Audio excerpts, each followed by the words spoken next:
Hello everyone, myself Shivangi Agrawal and welcome back to my channel सफल मंत्रा। तो कैसे हैं आप सभी? आई होप आप सभी बहुत अच्छे होंगे और घर पर अपनी पढ़ाई बहुत अच्छे से कर रहे होंगे। तो चलिए शुरू करते हैं आज का हमारा टॉपिक। आज हम क्लास 12th के फिजिक्स के चैप्टर 2 का एक टॉपिक पढ़ेंगे जिसका नाम है गॉस के नियम से कूलाम के नियम का निगमन। गॉस का नियम हमने क्या पढ़ा था? Phi E is equals to E vector dot D A vector. और कूलाम का नियम क्या पढ़ा था बेटा हमने? F is equals to 1/4 pi epsilon not q not upon r square. तो हमें इस फॉर्मूले से कौन सा फॉर्मूला लाना है? ये वाला फॉर्मूला लाना है। तो चलिए हम मानते हैं एक बिंदु O है जिस पर Q आवेश रखा हुआ है। इस बिंदु O से R दूरी पर एक बिंदु P स्थित है जिस पर हमें आवेश कितना रखा है? Q0 आवेश रखा हुआ है। इसको हम इस पर विद्युत क्षेत्र की तीव्रता E डैश है। हम इसको केंद्र मानकर एक गोलीय पृष्ठ की कल्पना कर लेते हैं, गॉसियन पृष्ठ की, जिसके इतना छोटा सा हम क्षेत्रफल अवयव ले लेंगे। कितना हो जाएगा वो? D A. तो सबसे पहली बात वही क्षेत्रफल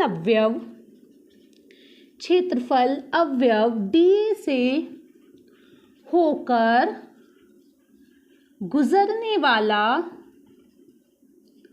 क्या निकालेंगे हम बेटा? विद्युत फ्लक्स को किससे डिनोट करते हैं? फाई ई से। तो phi E is equals to E vector dot D A vector. और डॉट प्रोडक्ट क्या होता है बेटा? Cos theta. तो क्या हो जाएगा हमारे पास? E D A cos theta. यहाँ पर इन दोनों के बीच में एंगल कितना दिख रहा है? 0 डिग्री का। तो यहाँ क्या हो जाएगा बेटा? E D A cos 0। Cos 0 की वैल्यू कितनी होती है? 1। तो d phi E is equals to कितना हो जाएगा हमारे पास? E D A. अभी तक हमने निकाला है सिर्फ इस छोटे से क्षेत्रफल अवयव के कारण। अब हम निकालेंगे संपूर्ण पृष्ठ के कारण। तो यहाँ हम लिखेंगे संपूर्ण पृष्ठ से होकर गुजरने वाला विद्युत फ्लक्स क्या हो जाएगा? Phi E is equals to close integral E D A. मैंने क्या बताया था आपको? जो कांस्टेंट होते हैं वो इंटीग्रल से बाहर आ जाते हैं, जो वेरिएबल्स होते हैं वो इंटीग्रल के अंदर रह जाते हैं।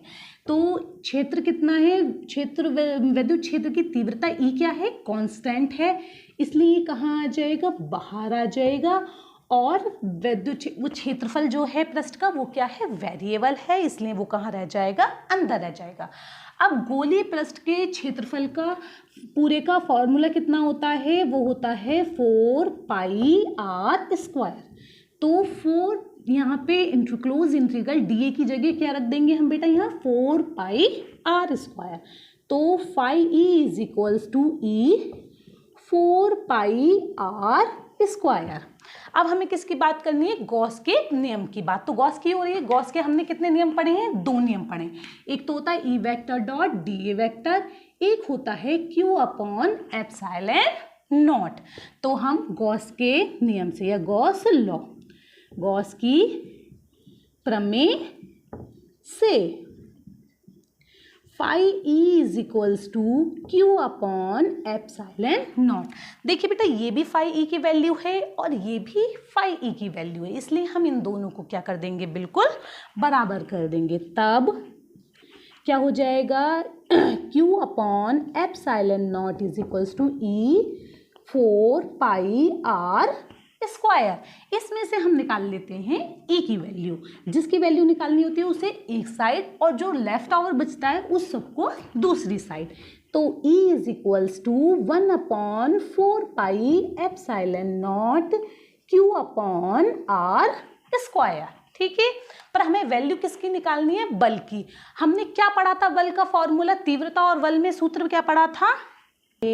आवेश Q0 पर लगने वाला बल, क्योंकि हमें फॉर्मूला किसका निकालना है? बल का। तो आवेश Q0 पर लगने वाला बल बल क्या होता है बेटा, F बराबर क्यू नॉट ई। तो यहाँ E की value 1/4 pi epsilon not q not upon r square. यही क्या है, हमारा कूलाम का नियम है।